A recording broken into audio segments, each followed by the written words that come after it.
አሜሪካና ኢራን በድርድር ሂደት ላይ የመሆናቸው ጉዳይ መቼስ ተሰምቷል። ዛሬ ዋናው ነጥብ ቀጣዩ ምንድነው የሚለው ጉዳይ ነው። አሜሪካና ኢራን ዶናልድ ትራምፕ የቀረበላቸውን የኢራን ምላሽ በተመለከተ ምንም ተቀባይነት የሌለው ነጥብ ነው ሲሉ ተናግረዋል። ወይም የኢራን ፕሮፖዛል አያዋጣም፣ ተቀባይነት የለውም ብለዋል። ኢራን በአንጻሩ የለም ያቀረብኩት ሐሳብ ምክንያታዊ የሆነ አዋጭ የሆነ ሐሳብ ነው ያቀረብኩት፣ ስለዚህ አሜሪካ ከዚህ ሐሳቦች ጋር ብትስማማ ይሻላታል በማለት ላይ ትገኛለች። ሀገራቱ በእንደዚህ አይነት የውጥረት ክረት ላይ ሆነው ታዲያ ምንድነው ቀጣይ የሚሆነው what's going to happen next የሚለው ጉዳይ ዛሬ መሰረታዊ ጥያቄ ነው። ታዲያ በዚህ መካከል አገራቱ በእንዲህ አይነት ውጥረት ባሉበት በዚህ ሰዓት ላይ ኢራን ዛሬ የአሜሪካ F-35 የጦር ጀትን መታመጣሏን አስታውቃለች። ይህ ዘገባ እስከተጠናከረበት ጊዜ ድረስ በጉዳዩ ላይ የአሜሪካው ማዕከላዊ እዝ ሴንትኮም ዝምታን መርጧል። ይህ የአሜሪካ F-35 የጦር ጀት መጥፋቱን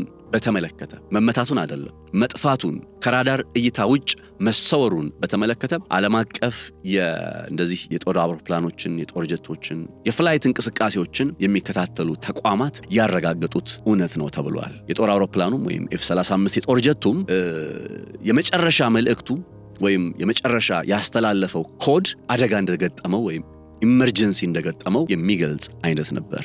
ይህን የጦር ጀት በእርግጥ ኢራን መታጠለዋለች ነው ወይንስ ምንድነው የሆነው በሚለው ላይም እንዲሁ ሐሳቦችን እያነሳን እንቀጥላለን። ሰላም ጤና ያስጥልን ክብራትና ክብራን የገበያ ፖድካስት ቤተሰቦች፣ ነጻነት ላቀው ነኝ። በገበያ ፖድካስት ቀደም ብሎ የነገርኳችሁን ርዕሰ ጉዳይ ዛሬ በዝርዝር እየተመለከትን አብረን ቆይታ እናደርጋለን። አብራችሁ እንድትሆኑ በአክብሮት ጋብዛለሁ። ቻናላችንን ሰብስክራይብ እያደረጋችሁ ቤተሰብ ሁኑ። ዓለም አቀፍ የዜና መረጃዎች፣ ቀጠናዊ ጉዳዮች በጥልቀት የሚዳሰሱበት የገበያ ሚዲያ ዩቲዩብ ቻናል ይሄ ነው። ስለዚህ ሰብስክራይብ ያደረጋችሁ ቤተሰብ ሁኑ። ወደ ዋናው አበይት የዕለቱ ጉዳይ ልወሰዳችሁ፣ አብራችሁን ሁኑ።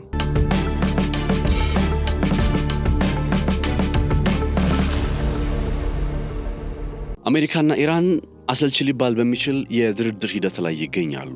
ዛሬ የድርድር ሂደቱ አንድ አዲስ ምዕራፍ ላይ ተሸጋግሯል። የአዲስ ምዕራፍ ምንድነው? በአሜሪካ አማካኝነት ተኩስ አቁም ለማድረግ የቀረበውን 14 ነጥቦችን ያዘለ ቅድመ ሁኔታ ያው ጦርነትን ለማቆምም ታሳቢ ተደርጎ 14 ነጥቦችን ያዘለ ፕሮፖዛል በአሜሪካ አማካኝነት ለኢራን ቀርቦ ነበር። ከዛ ዶናልድ ትራምፕ 48 ሰዓታት ሰጥተው ነበር። በነዛ 48 ሰዓታት ውስጥ ኢራን ነገሩን በዝምታ አልፋ በዝምታ እንኳን ባንለው ያው የሚሆነውን ነገር እስኪ አብረን እናያለን ያለች ይመስላል።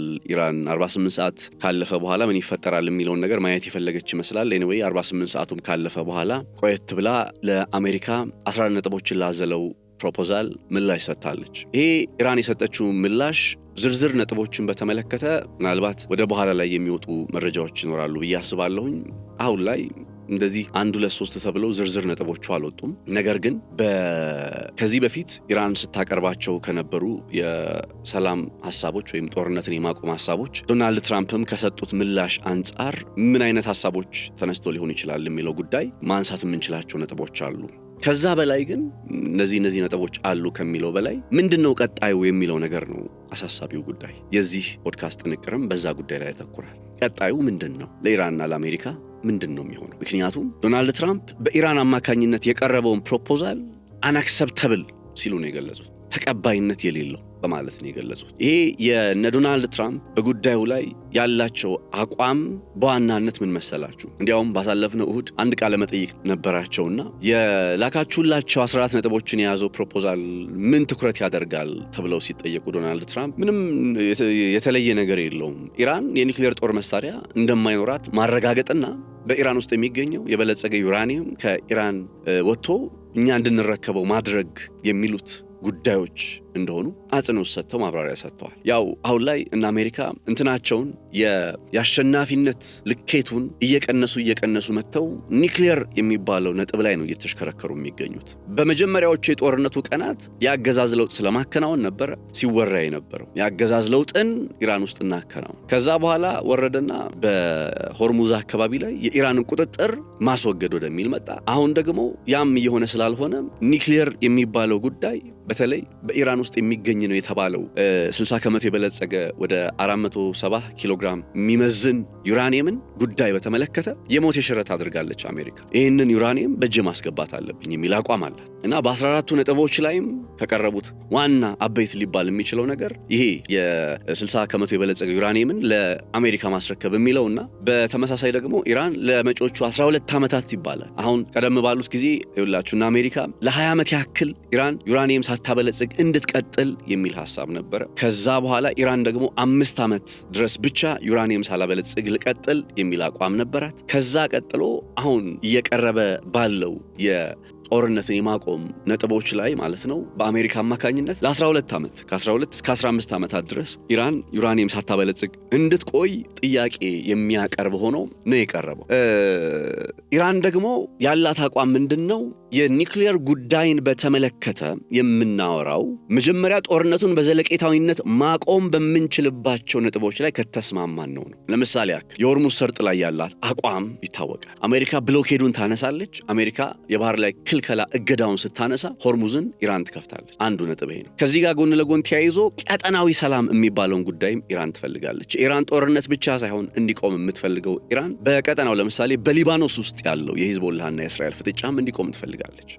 በላከችው ፕሮፖዛል ላይ የኒውክሊየር ጉዳይ የሚለውን ነጥብ መጀመሪያ ጦርነቱን ለማቆም እንዲቻል በዘለቄታዊነት ለማቆም እንዲቻል የሆርሙዝን ጉዳይና የቀጠናዊ ጦርነትን ጉዳይ በተመለከተ እንስማማ። ያንን ከተስማማን በኋላ ቀጣይ አሜሪካ ኢራንን ጦር እንደማታዘምትባት ማረጋገጫ ከወሰድን በኋላ ምክንያቱም እና አሜሪካ እሺ ዩራኒየሙን ወሰዱ፣ ኒውክሊየሩን ወሰዱ። ከዛ በኋላ ኢራን ላይ ጦርነት ላለመጀመራቸው ዋስትና ምንድን ነው? ኢራን ዋስትና ትፈልጋለች። አሜሪካና እስራኤል በኢራን ላይ ድጋሜ ጦርነት እንደማይጀምሩ ውሳኔ የሚሰጥ ወይም ዋስትና የሚሰጥ የዓለም አቀፉ ተዋናያንን የሚያጠቃልል በተባበሩት መንግስታት ድርጅት የጸጥታ ምክር ቤትም ጭምር እውቅና ሊሰጠው የሚገባ ዋስትና፣ የደህንነት ዋስትና ማግኘትን ትፈልጋለች። ስለዚህ እነዚህ ነጥቦችን አጠቃላ ነው። ለምሳሌ ሆርሙዝን ለመክፈት ብሎኬዱን አንሱ። ብሎኬዱን ስታነሱ ሆርሙዝን እንከፍታለን። እስራኤል በሊባኖስ ላይ የምታከናውነውን ጦርነት ታቁ። ኢራንን ጉዳይ ጨምሮ የቀጠናው ጦርነትን ጉዳይ ታሳቢ ተደርጎ በመጀመሪያዎቹ 30 ቀናት ላይ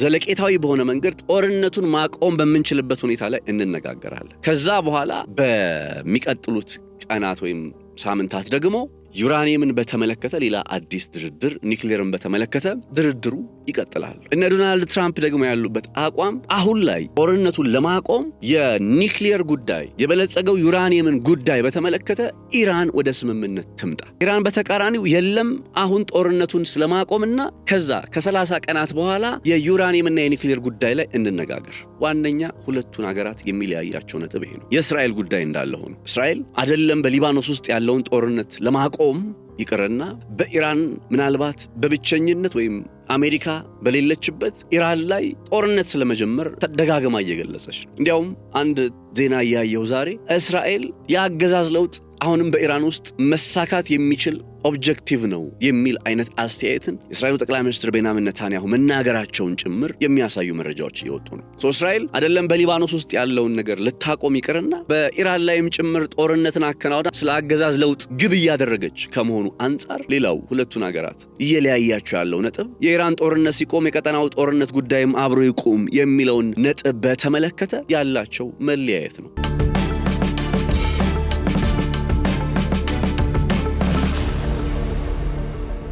ስለዚህ በእነዚህ ሁለቱ ነጥቦች ላይ አንደኛ የዩራኒየሙ ጉዳይ፣ ሁለተኛ የእስራኤል በሊባኖስ የምታከናውናቸውና በቀጣይ ኢራንንም ጭምር ለመውጋት ያላት እቅድ ጋር ተያይዞ የደህንነት ዋስትና ሶስት ነጥቦች አሉ ማለት ነው። አንደኛው እንዳልኳችሁ የዩራኒየሙ ጉዳይ ነው፣ የኒውክሊየሩ ጉዳይ። ሁለተኛ በቀጠናዊ ጦርነት እስራኤል በሊባኖስ የምታከናውነው ጦርነት ጉዳይ። በሶስተኛ ደረጃ ደግሞ በቀጣይ ወደ ስምምነት ላይ ከመጣም በኋላ የደህንነት ዋስትና ሴኩሪቲ ጋራንቲ አሜሪካም ሆኑ እስራኤል ሊወጉን እንደማይችሉ ዋስትና ይስጡን። እነዚህ ነጥቦች አጠቃላ ነው ኢራን ምላሽ ሰጠች። እነ ዶናልድ ትራምፕ አንአክሰፕተብል ነው ወይም ተቀባይነት የለውም ሲሉ የተናገሩት ይህንን በኢራን አማካኝነት የቀረበ ፕሮፖዛል ወይም ሐሳብ ነው። የኢራን የውጭ ጉዳይ ሚኒስቴር ቃል አቀባይ ለትራምፕ አስተያየት ምናልባት መልስ ነው ብለን ባንገልጽም እንኳን ግን መልስ ሊሆን በሚችል መልኩ ኢራን ያቀረበችው ኦፈር ሪዝነብልና ምክንያታዊና ተገቢነት ያለው ነው ሲሉ አስተያየታቸውን ሰጥተዋል። ምንድነው ኢራን ከዚህ አሁን ካቀረበችው ኦፈር ሆርሙዝን በተመለከተ ብሎኬዱ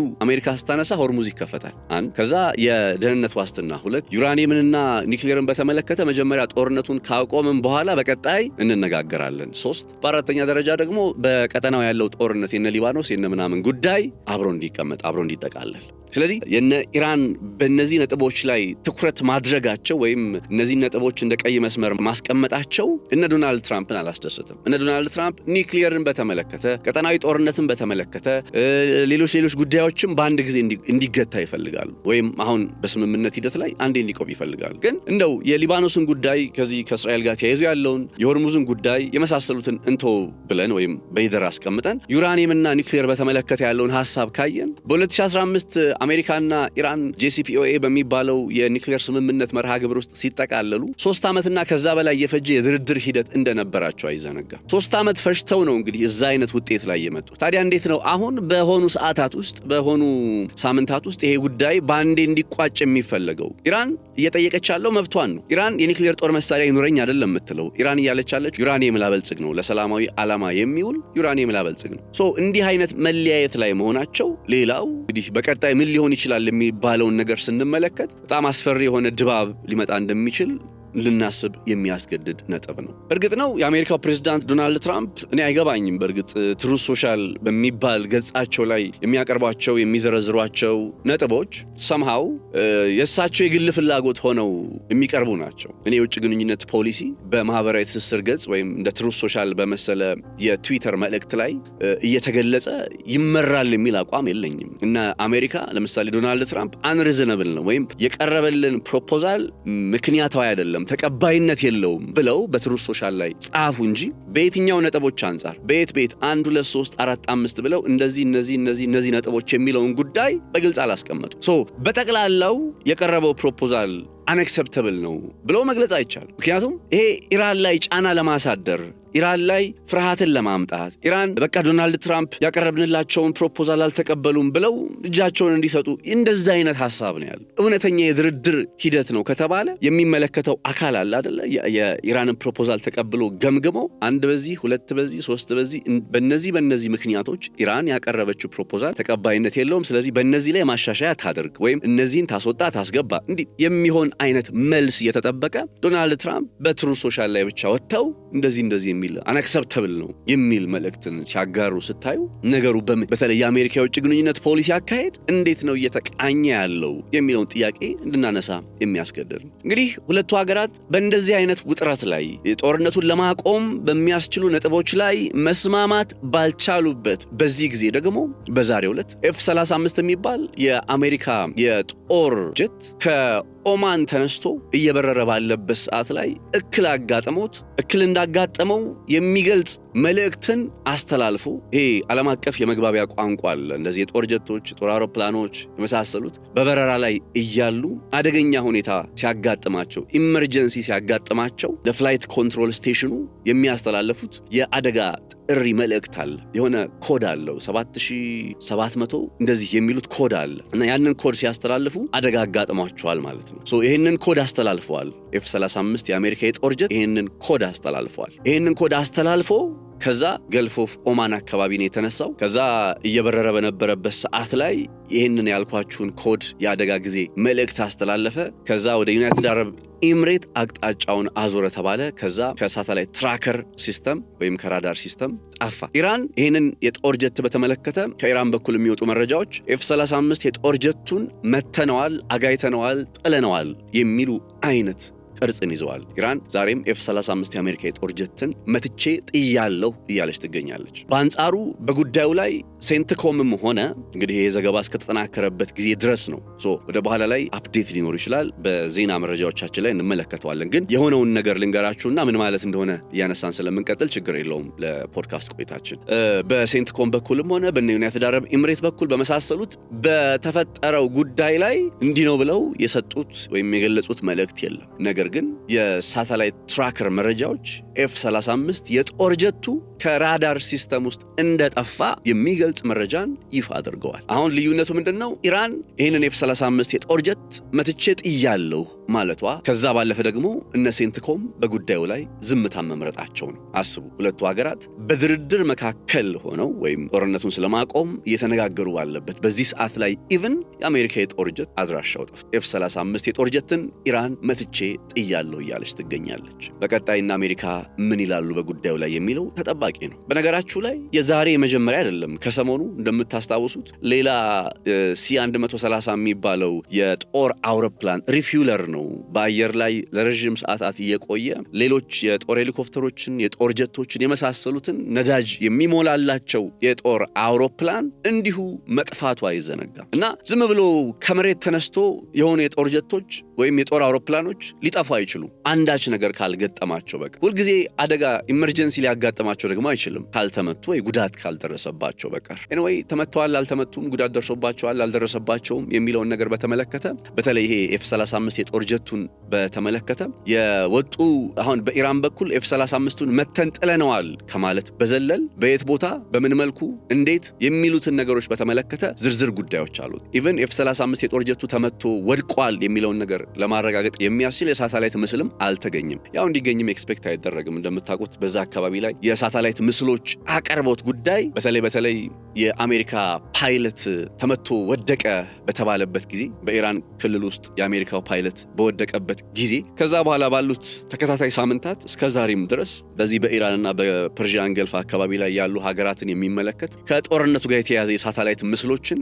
ገለልተኛ የሚባሉ የሳተላይት ኩባንያዎች ጭምር ከማውጣት እንደተቆጠቡ አይዘነጋም። ስለዚህ ይሄኛው ጉዳይ በጊዜ ሂደት ውስጥ ምናልባት እየቆየ ሲሄድ የሚጠራ ነጥብ እንዳለ ልብ ይለዋል። ያማለይ ኢራን F-35 የጦር ጀትን መትቼ ጥያለሁ ብላለች። አሜሪካ በጉዳዩ ላይ ዝምታን መርጣለች።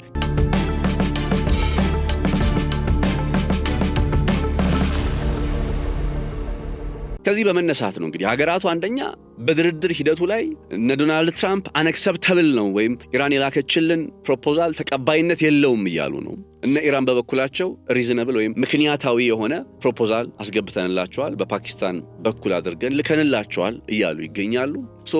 እነ ዶናልድ ትራምፕ ምን አይነት ምላሽ ይሰጣሉ የሚለው ጉዳይ ተጠባቂ ነጥብ መሆን ብቻ ሳይሆን ዛሬ የአሜሪካ F-35 የጦር ጀትም እንዲሁ አድራሻው ከመጥፋቱ ጋር ተያይዞ ምናልባት ዶናልድ ትራምፕ በሴንትኮም ካቀረበላቸው አማራጭ ውስጥ ፈጣንና አጭር የሆነ ወታደራዊ የአየር ላይ ጥቃት የሚለውን ጉዳይ በማስቀደም ወታደራዊ ዘመቻ ውስጥ ሊገቡ የሚችሉበት እድል አለ። ይህን ታሳቢ ስናደርግ ግን ዶናልድ ትራምፕ የኢራንን ፕሮፖዛል በተመለከተ በይፋ አንአክሰፕተብል ነው ብለው ከመናገራቸው ጋር ተያይዞ እንጂ እንደ አቋም አሜሪካ እነዚህ ነጥቦች ላይ ችግር አለ፣ እነዚህ ነጥቦች አያግባቡንም የሚል አይነት ሐሳብን ያዘለ አቋሟን የምታስታውቅ ከሆነ እየቆየ ሲሄድ ምናልባት ሌላ የድርድር ሂደትም ወይ ኢራን ድጋሜ ነገሩን ኮንሲደር ማድረግ ድጋሜ ነገሮችን ማየት ወደ መጀመር ውስጥ ትመጣለች፣ ወይ ደግሞ አሜሪካም እንዲሁ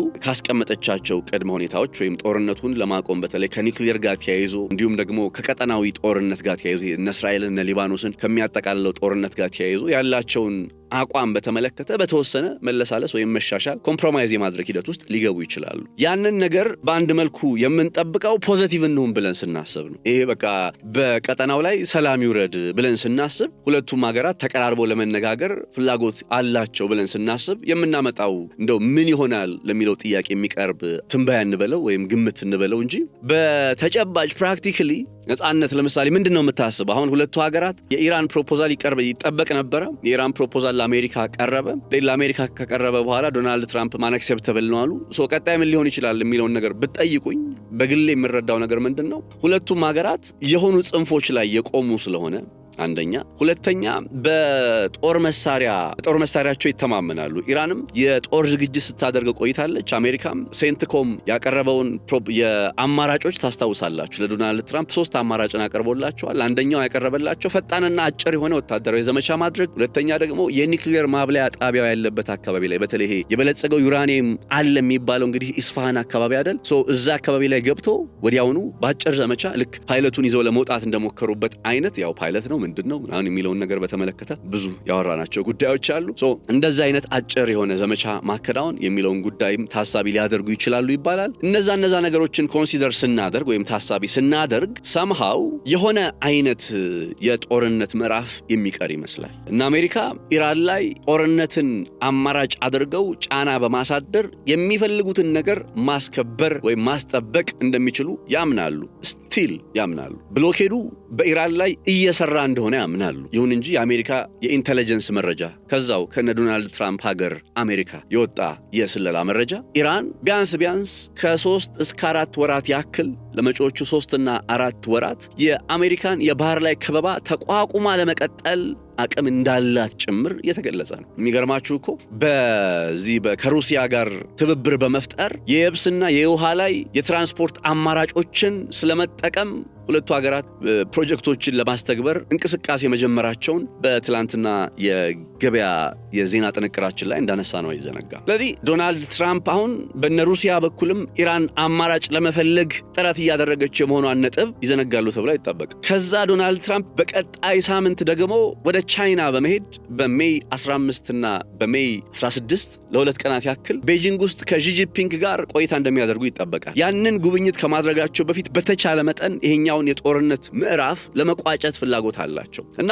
ያንን ለመቋጨት ያው በነገራችሁ ላይ ወደ ቻይና ትራምፕ የሚያደርጉት ጉዞ ተራዝሞ ነው አሁን ወደ ግንቦት የመጣው እንጂ መጋቢት ላይ ነበረ ጉብኝታቸው ይከናወናል ተብሎ ይጠበቅ የነበረው። አሁን በዚህ በጦርነቱ ምክንያት አራዝመውት ነው አሁን ደግሞ ወደ ግንቦት የመጣው። ምናልባት ያንንም ጉብኝት ለሶስተኛ ጊዜ ሊያራዝሙት ይችላሉ። ቢኮዝ የዚህ የኢራኑ ጉዳይ ተደራሽ አልተደረገም፣ መቋጫ አላገኘም። ስለዚህ እነ ቻይና ጋር ሄደው ሲነጋገሩ እነ ቻይና አንድ ካርድ ሊመዙባቸው የሚችለው ጫና ሊያሳድሩባቸው የሚችለው ጉዳይ የኢራን ጦርነትን አለመቋጨት የሚለው ነጥብ እንደሆነ ታሳቢ ይደረጋል። ይሄንን ጦርነት ቋጭተው ወደ ቤጂንግ በሄዱ ዶናልድ ትራምፕ ደስታቸው ነው። ያንን ነገር ግን ለማድረግ ያሰቡበት 14 ነጥብን የያዘ ፕሮፖዛልን በተመለከተ ኢራን ያቀረበችው ምላሽ ወይም ደግሞ የኢራን ፕሮፖዛል ለአሜሪካ የደረሰ መልስ ዶናልድ ትራምፕን አላስደሰተም። ስለዚህ እነ ዶናልድ ትራምፕ አሁን ከዚህ ቀደም ሲናገሩ ከነበረው አቋማቸው አንጻር ወዴት ሊመጡ ይችላሉ ካላችሁኝ ጦርነትን አማራጭ አድርገው ምናልባትም በኢራን ላይ መጨረሻ ምዕራፍ ብለው የሚያስቡትን እንግዲህ የጦርነት እንቅስቃሴ ውስጥ ሊገቡ የሚችሉበት እድል እንዳይኖር ስጋቶች በመስተዋል ላይ ናቸው። ስለዚህ ምንድነው ቀጣዩ ለኢራንና ለአሜሪካም አሁን በድርድሩ ላይ ያከናወኑ ያለው እንግዲህ ነጥቦችን ኮምፕሮማይዝ ለማድረግ ያከናወኑ ያለው ጥረት ስኬት አላመጣም። ኢራን ይሄ ያቀረበችው ፕሮፖዛል ላይ እንግዲህ ወይም ለዶናልድ ትራምፕ በላከችው ምላሽ ላይ ያሉት ነጥቦች የሀገሪቱን ጥቅም ለማስከበር የሚደረጉ የሀገሪቱን መብት ለማስከበር የሚደረጉ ጥረቶች ናቸው። ለምሳሌ የኒውክሌር ጉዳይን በተመለከተ ኒውክሌር ዩራኒየም ማበልጸግ ለሰላማዊ ዓላማ እስከሆነ ድረስ በ1960ዎቹ በተፈረመው የኤንፒቲ ስምምነት አማካኝነት የኢራን ሉዓላዊ መብቷ እንደሆነ ታሳቢ ሊደረግ ይገባል።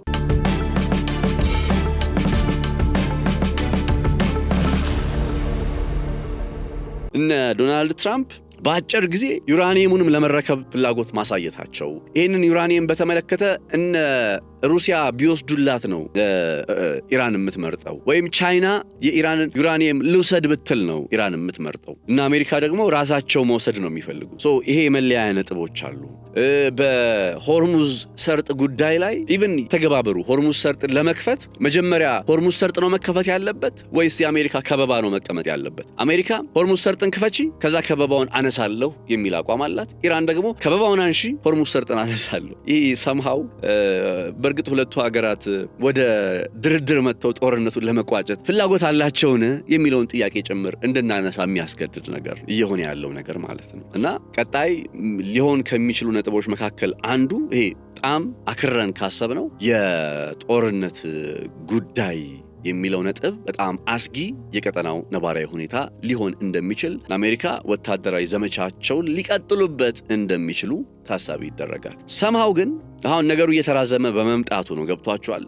ብሎኬድ ይሰራልናል ብለው ባሰቡት ልክ ብሎኬድ እየሰራ አይደለም። የባህር ላይ ከበባው በታሰበው ልክ እየሰራ አይደለም። ይባስ ብላ ኢራን ከነ ሩሲያ ጋር በባህር ላይና በየብስ ላይ የሚሄድ በካስፒያን ባህር ሩሲያና ኢራን እንደሚዋሰኑ ታውቃላችሁ። ማለት በካስፒያን ሰሜንና በካስፒያን ደቡብ፣ የካስፒያን ባህር ሰሜን አካባቢ ላይ ሩሲያ አለች፣ በካስፒያን ባህር ደቡብ ላይ ኢራን አለች። ይህንን የባህር መስመር የንግድ መተላለፊያ መስመር ለማዘጋጀት እንቅስቃሴዎችን በመጀመር ላይ መሆናቸው በረጅም ጊዜ ሂደት ውስጥ እየቆየ በመጣ ቁጥር ነገሩ ውጤታማ ላይሆን እንደሚችል ታሳቢ ማድረግ ያስፈልጋል። ወደ ቻይና የተዘረጋ የባቡር መስመር እንዳለ ታውቃላችሁ፣ ከቴህራን እስከ ቤጂንግ የተዘረጋ።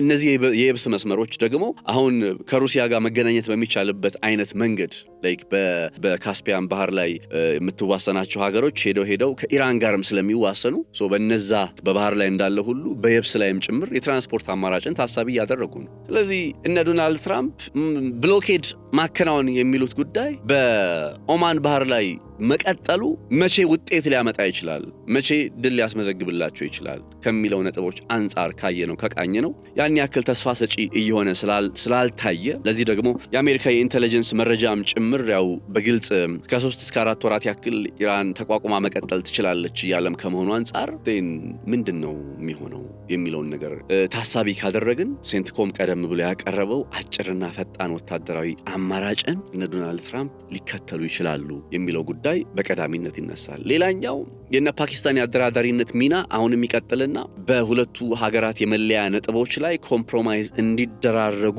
ጫና ማድረግ የሚለው ነጥብ ሊመጣ ይችላል። ያን ለማድረግ ግን አሜሪካ በግልጽ እነዚህ ነጥቦች ችግር አለባቸው፣ አልተቀበልኳቸውም ማለት ሙሉን ላትቀበል አትችልማ። ሙሉን እንዴት የቀረበውን ፕሮፖዛል ላይ ሙሉን እንዴት ላትቀበል ትችላለች? ሙሉን አለመቀበል ማለት እኮ በሌላ ቋንቋ ዶናልድ ትራምፕ በእነሱ ቅድመ ሁኔታ ብቻ ኢራን ስምምነቱን እንድትፈርም እንደማስገደድ ነው የሚሆነው። ቢሆንላቸው እንግዲህ ጥሩ ነበር እነ ዶናልድ ትራምፕ። ነገር ግን እሱ ሊሆን አይችልም። በእነሱ ቅድመ ሁኔታ ብቻ ጦርነቱን እናቁም የሚለው ነገር መተግበር ቢቻል ኖሮ እነ ዶናልድ ትራምፕ 48 ሰዓታት የሚሆን ምንም ብለው ከኢራን መልስ ባልጠበቁ ነበር። የኢራን መልስ ያስፈለገው ኢራን በእነዚህ ነጥቦች ላይ እስማማለሁ አልስማማም እንድትል ነው፣ እንደ አንድ በድርድር ላይ እንዳለ አካል።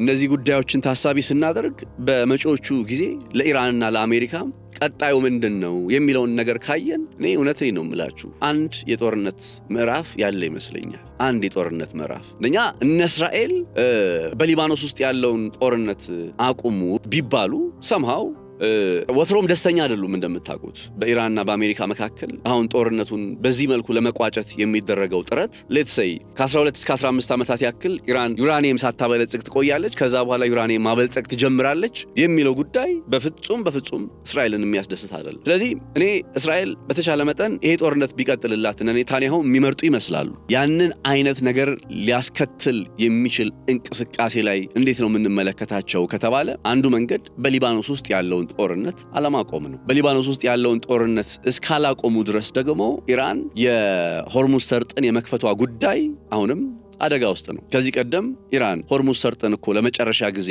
ከፍታ የነበረው እስራኤል በሊባኖስ ውስጥ እያከናወነች ያለውን ጦርነት ለማቆም በ10 ቀናት የተኩስ አቁም ሂደት ጦርነቱን ገታ ለማድረግ ከመስማማቷ ጋር ተያይዞ ነው። አሁን ላይ እስራኤል ያንን ነገር እስካላደረገች ድረስ በሊባኖስ ውስጥ የተኩስ አቁም እስካላደረገች ድረስ እኔ I don't think ኢራን የሆርሙዝ ሰርጥን የምትከፍት ኢራን ያቀረበችው ፕሮፖዛል ላይም ቀጠናዊ ጦርነትን ወይም የቀጠናውን ግጭት ጉዳይ የሚለው ነጥብን ደጋግማ በምዕራፍ 1 ላይ እንዲተገበር ጥያቄ የምታቀርበው ሌላ ምንም ሳይሆን የሊባኖስ የሂዝቦላህና የእስራኤልን ጦርነት ታሳቢ በማድረግ እንደሆነ ልብ ሊባል ይገባል። እና አሜሪካ ይህንን አይነት የሚፈልጉትን ነገር ሁሉ ለማድረግ አፐራንዱ ደግሞ የላቸውም።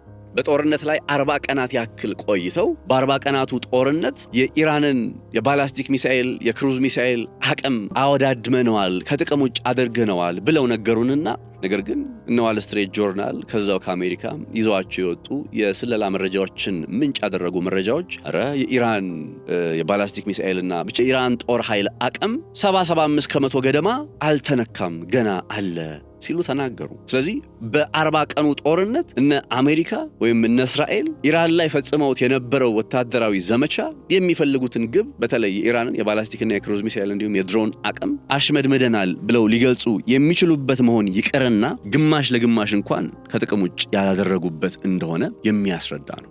በጦርነቱ ላይ ኢራንን በሚፈልጉት መስመር ውስጥ ማስገባት አልቻሉ። ሁለተኛው አማራጭ መጣ።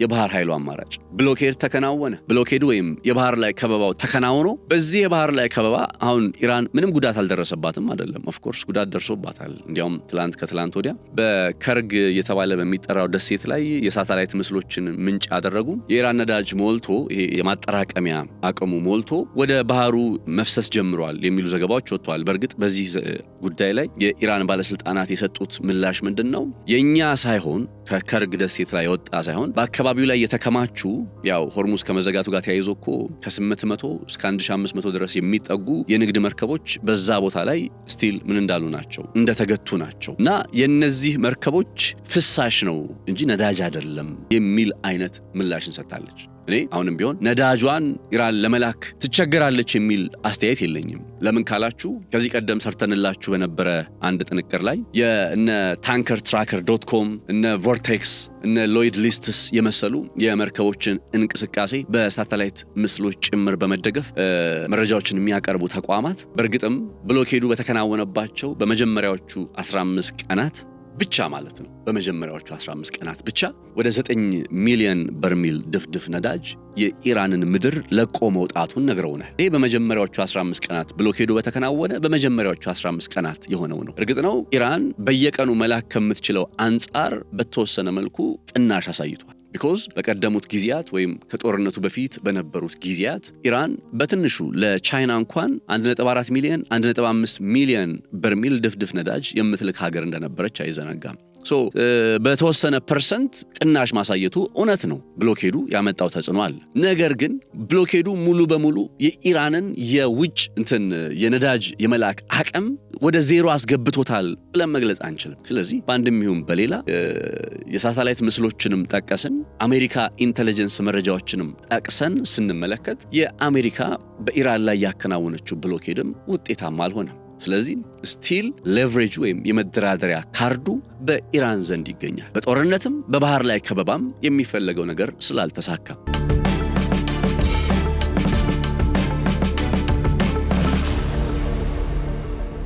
አሁን ያለው አማራጭ ምንድነው ታዲያ ለና አሜሪካ ከተባለ አንደኛ የኢራንን ቅድመ ሁኔታዎች በተወሰነ መልኩ ነጥቦቹን በግልጽ አስቀምጦ እነዚህ ነጥቦች ላይ እንዲናድርግ ብሎ የድርድር ሂደቱን በመቀጠል ኢራን በምትፈልገው መልኩ ጦርነቱን ለመቋጨት መሞከር ሊሆን ይችላል። ይህንን ነገር ግን ያደርጋሉ ብዬ አላስብም።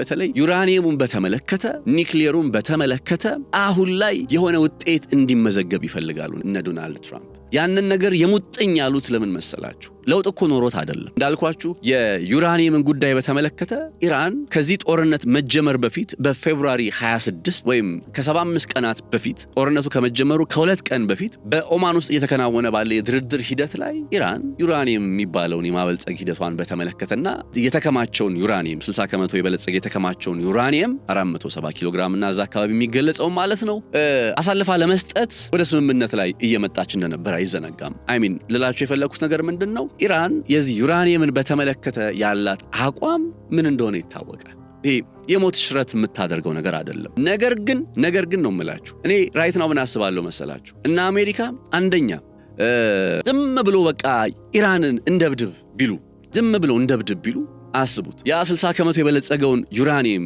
ቢመቱት ወይ ቢያጋዩት ኒክሌር እንደፈነዳ ነው የሚቆጠረው። ሊትራሊ ኒክሌር እንደፈነዳ ነው የሚቆጠረው። በዛ ደረጃ ኢሪስፖንሲብል የሆነ መንግስት አለ ብዬ አላምንም አሜሪካ ውስጥ። ለዛም ነው በተወሰነ መልኩ ዩራኒየሙን እናውጣ የሚሉት። ይሄ ዩራኒየም ራይት ናው ምን ሆኗል? ለኢራን የደህንነት ዋስትና ሆኗል። ስለዚህ ዩራኒየሙን አውጥተው ሲሰጡ፣ ዩራኒየሙን በሩሲያ በኩልም ይሁን በቻይና በኩል አድርገው አውጥተው ሲሰጡ እነ ኢራን ዜን የደህንነት ዋስትናቸው ምንድን ነው? አሜሪካም ሆነች እስራኤል ቀጣይ ኢራንን እንደማያጠቁ ምንድነው ዋስትናቸው? ይህንን ነገር ነው ኢራን አሁን እየፈለገች ያለችው።